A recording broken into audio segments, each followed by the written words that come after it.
morning everyone. So this is a little casual subscriber Sunday.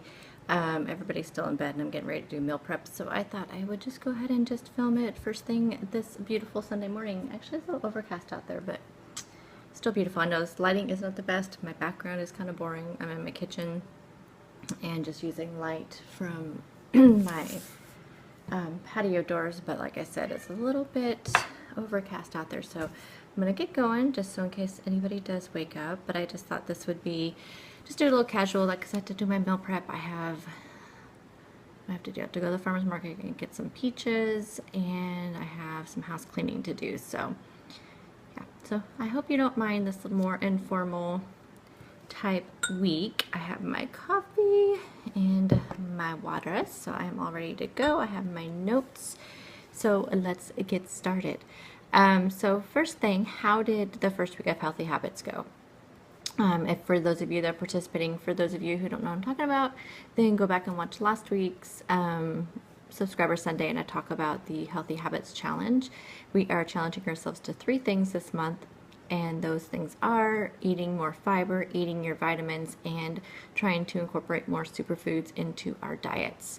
So I felt like this last week I really focused the most on the fiber and the eating your vitamins, but I feel like I did dabble in some superfoods a little bit, and I think that because the superfoods that are superfoods, they are superfoods because they have a lot of vitamins and minerals and because they have fiber in them.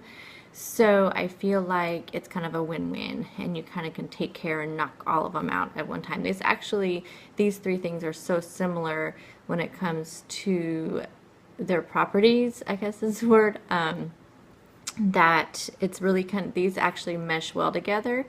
And if you're not thinking about one, you can think of the other, and it's just, I don't know, I feel like this actually worked out really well, that these 3 were the ones that we drew for the month. So this week, of course, I will continue on working on this challenge, and I did kind of put the focus on superfoods a little bit, just because there's a few recipes that I'm making that include them, and so it was a little bit easier to do that. One of the things I'm going to do is make chia pudding, and I will be filming that for you guys. I have a chia pudding 3 ways, so I'll be having it for breakfast most of the days this week, so the video won't be up until the end of the week, because what I'm going to do is make them a meal prep, and I'll film that section for you guys, and then I will be, as I have them for breakfast, I'll show you the toppings and that kind of thing, and that'll be in part of the video. So it's so it probably won't be up until the end of the week. So I'm going to be doing also, I got blueberries, those are a superfood.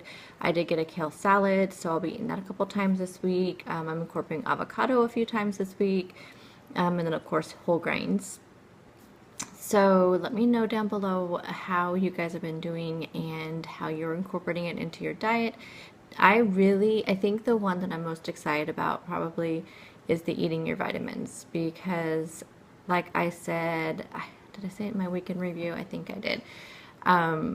That not having to take supplements, even as vitamins, vitamins, those I don't consider like a medication I want to try to get off of because of weight loss. Fortunately, I don't have any medications besides my thyroid medication that I take, and I think that no matter what my diet is and my lifestyle, I'm not going to probably ever be off of that. But as far as vitamins, I'm so bad at taking my vitamins.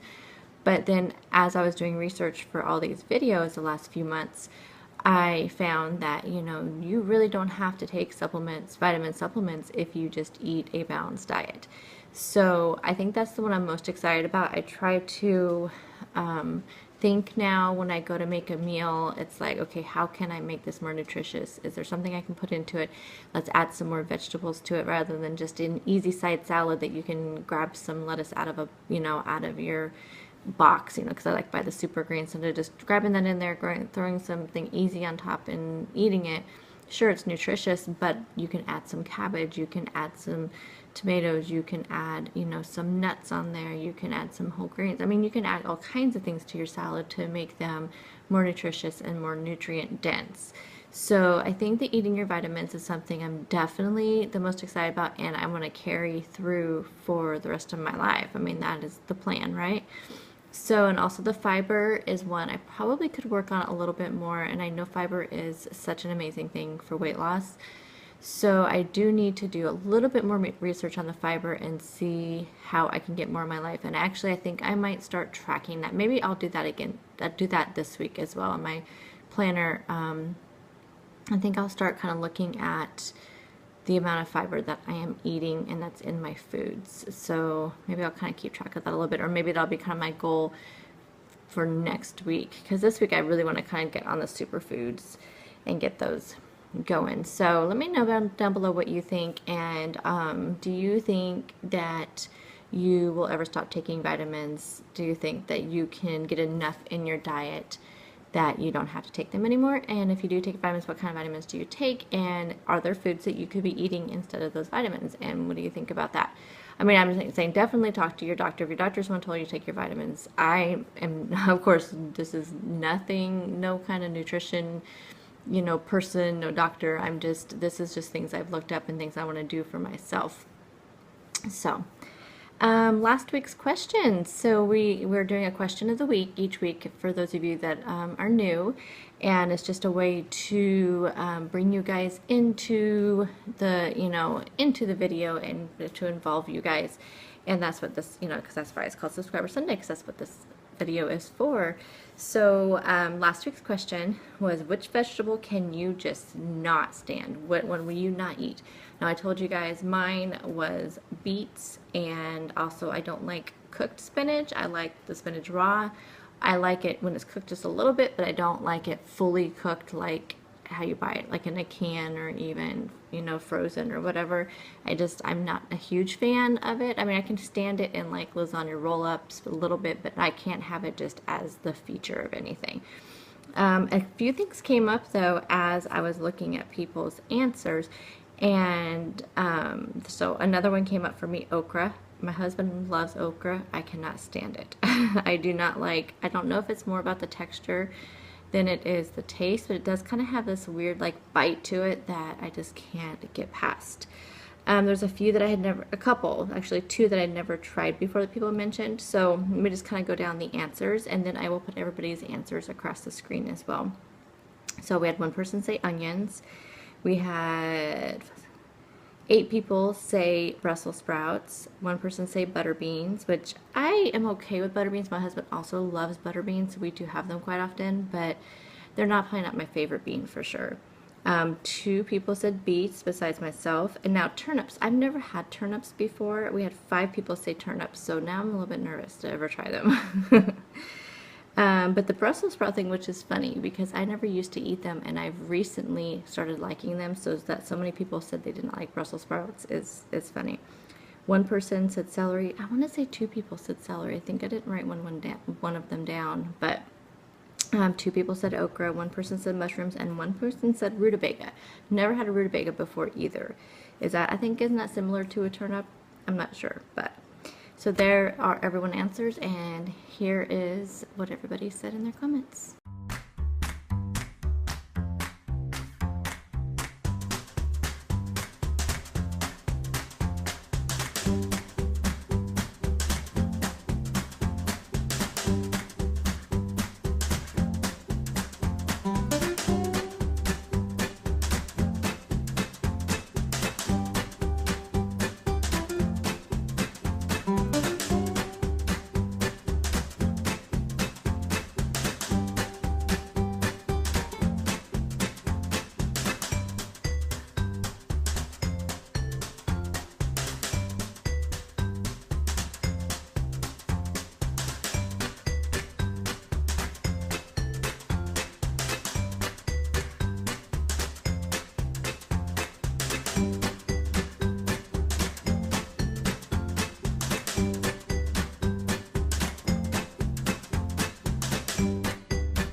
Okay, so now for this week's question.